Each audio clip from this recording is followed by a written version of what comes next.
임직하시는 분들 모두 다 축하하고요. 특별히 저도 위임을 해봤는데 위임하면서 많은 분들이 오셔서 축사도 하시고 권면도 하시고 설교도 했는데 기억이 하나도 안 나거든요. 제가 얘기하는 것들이 오늘은 의외될지 몰라도 기억이 잘 안 나는데 딱 한 가지만 얘기하면 되겠습니다.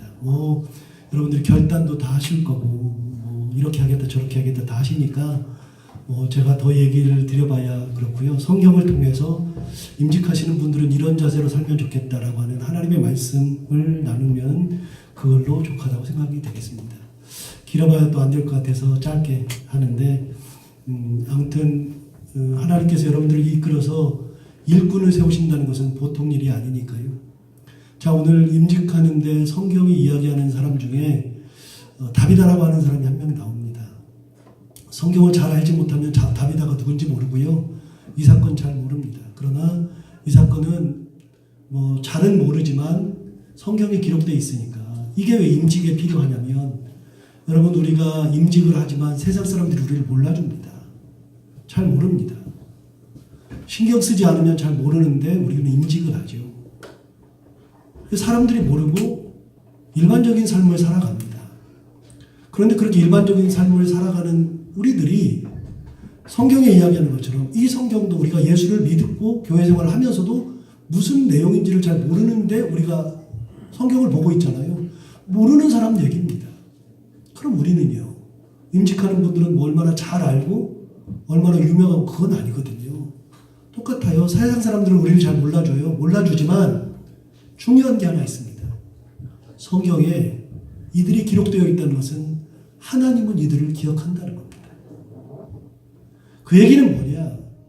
지금 오늘 임직하시는 분, 퇴임하시는 모든 분 다 하나님께서 여러분들을 기억하고 계신다는 겁니다.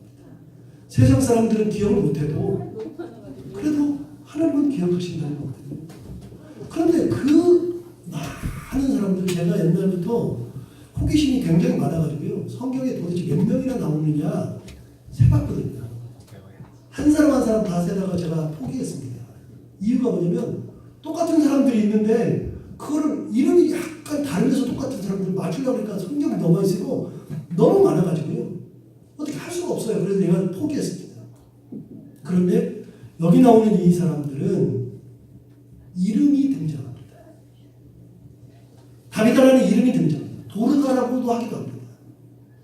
그런데 많은 사람들이 기록되어 있지만 한 소경 거지 이렇게 말할 수 있거든요. 그런데 이름을 말했습니다. 그만큼 이 사람은 하나님이 기억하는 사람이라는 거죠. 근데 여러분 도르가라는 사람이 어떤 사람인지에 대해서 오늘 성경이 이야기하니까요. 한번 들어볼까요? 36절 한번 보십시오. 요바에 다비다라는 여제자가 있으니 그 이름은 번역하면 도르가라 선행과 구제하는 일이 힘이 많더니 이 여인에 대해서 두 가지를 이야기해 주는데 세 가지를 얘기하죠. 하나는 이름이 두 개입니다. 다비다, 도르가 같은 말입니다. 영양 이런 얘기 뜻이거든요. 이름이 두 개고요. 두 번째는 여제자라 그랬습니다. 여자 제자라 그랬습니다. 제자라는 얘기는 예수를 믿는다는 뜻이거든요. 하나님의 말씀대로 살아가는 사람이라는 두 번째 정보. 세 번째 정보는 이 사람에 대해서 뭐라 그러냐면 선행과 구제하는 일이 심히 많았다. 여기서 우리 중요한 것을 하나를 발견할 수 있는데 그게 뭐냐면 제자라고 하는 것은 나만을 위해서 살아가는 게 아니라 선행과 구제를 할 수 있어야지 제자가 되지 않겠느냐.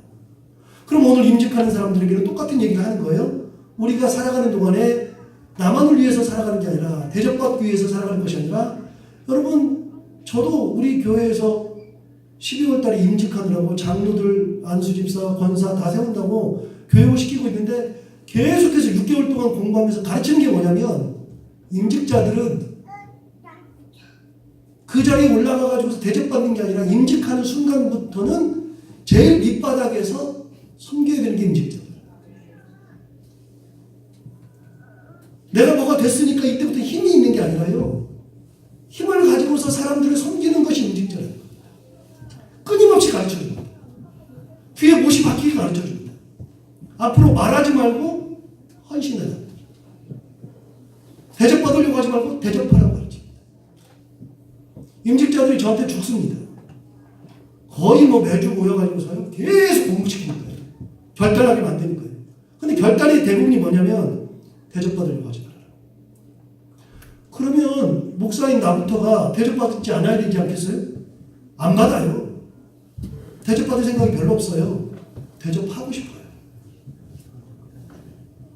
중직자들은요, 대접받는 위치가 아니라 대접하는 위치예요. 다비다 도르가는 선행과 구제하는 일이 심히 많았다라고 되어 있거든요. 자, 선행과 구제하는 일이 심히 많았는데 37절 보시면 그때 병들어 죽음에 시체를 씻어 다락에 누였다. 죽었답니다. 병이 들어서 죽었답니다. 여러분, 세상 사람들이 병들어 죽잖아요. 다 병들어 죽는데 이 사람은 특별할 거 없잖아요. 동일하게 병들어서 죽었거든요. 근데 병들어 죽었는데 사람들이 장례를 치르려고 하지 않고 씻어가지고 다락방에다 누워놨습니다. 왜 누워놨을까? 이유가 그 다음에 나와요. 38절을 보시면 룻다가 요바에서 가까운지라 제자들이 베드로가 거기 있음을 듣고 두 사람을 보내어 지체 말고 와달라고 한청했어요. 베드로를 불렀습니다. 베드로가 룻다에 있었는데 요바에서 가깝습니다. 그래서 베드로를 불러서 간척해서 빨리 와달라. 지체하지 말고 와달라 얘기했습니다. 왜냐하면 베드로에게 살려달라고. 39절 볼까요? 베드로가 일어나 그들과 함께 가서 이름에 그들이 데리고 다락방에 올라가니 모든 과부가 베드로 곁에 서서 울며 도르가가 그들과 함께 있을 때에 지은 속옷과 겉옷을 다 내보였다. 베드로가 도착하니까 사람들이 베드로를 데리고서 다락방에다 누워놓은 그 시체 앞으로 베드로를 데리고 왔습니다. 그런데 놀라운 일이 벌어집니다. 그때부터 놀라운 일이 벌어졌습니다. 어떤 일이 벌어졌냐? 같이 올라갔던 사람들이 다 누구냐면 전부 다 과부였습니다. 과부였는데 그 과부가 베드로가 옆에 있고 시체가 옆에 있는데 베드로를 쳐다보고 그 시체를 보면서 엉엉 울었습니다. 막 울면서 뭐 했느냐? 자기의 겉옷과 도르가가 살아생전에 자기를 위해서 만들어준 겉옷과 속옷을 다 내보였다. 저는 이 부분이 진짜 웃긴다고 생각하는 게요. 겉옷은 보여줄 수 있죠. 여러분 거기 모여있던 사람들은 전부 다 과부거든요. 과부인데 속옷을 보여준다? 여러분 속옷을 보여주려면 어떻게 돼요? 치마를 들쳐? 올려야죠. 여러분 하나 물어볼게요. 과부는 염치가 없어지죠. 과부는 그래도 괜찮죠. 그래요? 제가 외국에서 한 7년만 살았는데요. 어느 날 호텔을 갔더니 호텔의 그 리셉션에 있는 아가씨가 저를 딱 보자마자 코리안 그래요. 한국 사람이라고. 어떻게 하냐? 어디를 가든지 항상 먼저 물어보는 게 뭐냐면 외국 사람들은 항상 먼저 물어보는 게 Chinese 거예요. 중국 사람이냐? No, 그럼 뭐라 그러냐면 Japanese? 일본 사람이냐 물어봐요. 아니라고 그러면 뭐 타이완, 그다음에 필리핀어 물어봐요. 한국에 코리안을 잘 얘기를 안 해요. 그런데 희한하게 호텔을 갔는데 그 호텔에 있는 아가씨가 딱 보자마자 코리안 그래요. 어떻게 하냐 그랬더니 자기는 구분이 다 된대요. 코리안, 차이니스, 재패니스가 구분이 딱 된대요. 어떻게 구분되냐 그랬더니 차이니스는 항상 나올 때 떡져 있으면 차이니스래요. 희한하게 차이니스들은 그렇게 안 씻는데 씻고 나왔는데 안 씻어 보인대요. 머리에 떡이 져 있어요. 딱 보면 안 돼요. 그리고 딱 들어오면서부터 시끄럽대. 라라라 이렇게. 제가 같이 비행기를 타거나 어디를 가보면 차이니스들 옆에 있으면 막 시끄러워가지고요. 알겠대. 차이니스는 딱 보면 얼굴 보면 안 돼요. 그리고 재패니스는 어떻게 하냐 그러는데 재패니스는 이가 이렇게 튀어나오면 재패니스래. 이가 이렇게 약간 튀어나왔대. 희한하게 재패니스는 얼굴이 일본 사람처럼 생겼대요. 그럼 코리아는 어떻게 하냐? 그랬더니 코리아는 딱 보면 안 돼. 가장 쉽대요. 가장 쉬운데 뭐가 쉽냐? 등산복을 입고 다니는 사람이 코리아는 하여간 등산복을 그렇게 좋아하는데 화려한 거. 그 다음에 더 중요한 거는 새벽에 만나도 여자들은 반드시 찍어 바르고 나온다. 그제 제가 성지순례를 많이 다니는데 제가 55개국을 다녀왔으니까요. 성지를 엄청나게 좋아하고요. 제가 이스라엘하고 요르단만 5번씩 가고요. 터키 그리스도 5번씩 가고 오늘 저녁 11시 55분 비행기로 이집트에 가는데 이집트를 이 2주씩 이번에 3번째 가는 거거든요. 성지순례를 가기 진짜 좋아하고 우리 성도들 데리고 성지순례를 많이 가는데 놀라운 것이 하나 있습니다. 저는 성지순례를 가면은 만약에 8시 출발하면 6시에 제 방으로 불러 모아가지고 아침에 경건에 예배를 드립니다. 6시에 불러모으면 놀라운 게 하나 있습니다. 그 6시에 불러모으는데 어떻게 찍어발로 오는지 이해가 안 돼요. 하여간 깔끔하게 머리는 안 말려도 다 발랐어요. 이미. 연세를 따지지 않아요. 대단하지 않아요? 제가 권사님한테 전화해서 권사님 급해요. 신방 갑시다. 못 가요 목사님. 왜요? 아이고 씻고 막. 저는 이게 여자라고 생각해요. 당연한 거 아니에요? 여러분 여자가 어디 자기 속옷을 내보여줘요? 말이 안 되는 얘기잖아요. 그런데 놀라운 게 하나 있어요. 그 과부들이 도르다가 죽었는데 도르다 앞에서 속옷을 보여주면서 다 뭐라 그래요? 이거는 이 여자가 만들어준 거다. 우리 살아생전에 이 여자가 우리에게 만들어준 옷이다. 겉옷도 보여주지만 속옷도 보여줬다. 진짜 이해가 안 되는 거예요. 속옷을 어떻게 보여줄까? 저는 그 당시 한번 보고 싶어요. 여자들을 보고 싶은 게 아니라 이 광경을 진짜로 보고 싶어요. 얼마나 사랑하는 사람이 죽었으면, 얼마나 우리를 사랑했던 사람이 마음속에 있는데 그 사람이 죽었으면 그 사람들 위해서 통곡하면서 속옷을 내보일 정도가 됐을까? 여러분 어떻게 하면 그렇게 가능할까요? 마음에서 우러나오지 않으면 안 돼요. 여러분 그래요. 야 우리 베드로 오면 우리 속옷 보여주자. 안 된다니까요 그게.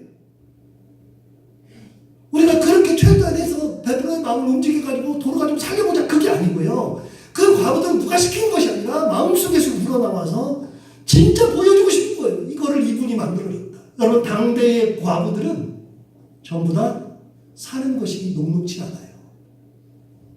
두 번째, 사회적으로 과부라 그러면 무시했어요. 그런데 도로가라는 여자는 왜 그랬는지 모르지만 여제자고 선행과 부자는 힘이 많다 그랬는데 그 여자는 어디에 관심 가졌냐면 그렇게 사회적으로 많은 사람들에게 무시당하는 그 여자들에게 마음이 있어서 자기가 틈만 나면은 그 짓을 했어요. 그래가지고서 속옷과 겉옷을 줬어요. 그 말은 뭐예요? 다른 것도 많이 해줬다. 그래서 결국은 도르가가 죽었을 때 그 과부들이 베드로를 불러오는 거예요. 여러분 베드로 왜 불러오느냐? 살리고 싶은 거예요. 여자는 꼭 살리고 싶어요. 여러분 굉장히 중요한 얘기거든요. 이게 임직하는 게 무슨 관련이 있느냐? 우리 임직자들을 보고 사람들이 겉옷과 속옷을 내볼 정도의 사람들이어야죠. 임직하신 분도 똑같아요. 장로님, 안수집사님, 권사님들도 똑같아요. 여러분 우리를 보고서 사람들이 내가 죽었을 때 누가 통곡해줘야죠. 내가 없어지면 없어진 자리 때문에 울고 있어야죠. 우리 교회 권사님들이라 그러면 이분이 어려움을 당하면 온 교인들이 같이 내가 마치 아픈 것이 있냐 같이 기도하고 울고 그래야지 그게 제대로 된 임직자죠. 다 내보여줬어요. 그때 베드로가 살려요. 오늘 본문에는 읽지 않았는데 제가 본문을 잘못 보냈나 봐요. 42절이 있는데 42절 한번 볼까요? 42절에 보시면 온 요파 사람이 알고 많은 사람이 주를 믿더라. 굉장히 중요한 거예요.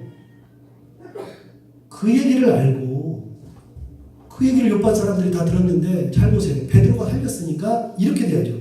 온 요파 사람이 알고 많은 사람이 베드로를 따라다니더라. 이렇게 돼야지 맞을 것 같은데 아니요. 베드로는 없어지고요. 누구만 나와요? 온 요파 사람이 알고 많은 사람이 주를 믿더라. 교회의 부흥은 누가 가져오느냐? 도르가와 같은 여인들이 살아있을 때, 그런 임직자들이 서 있을 때 교회에 부흥이 오는 거예요.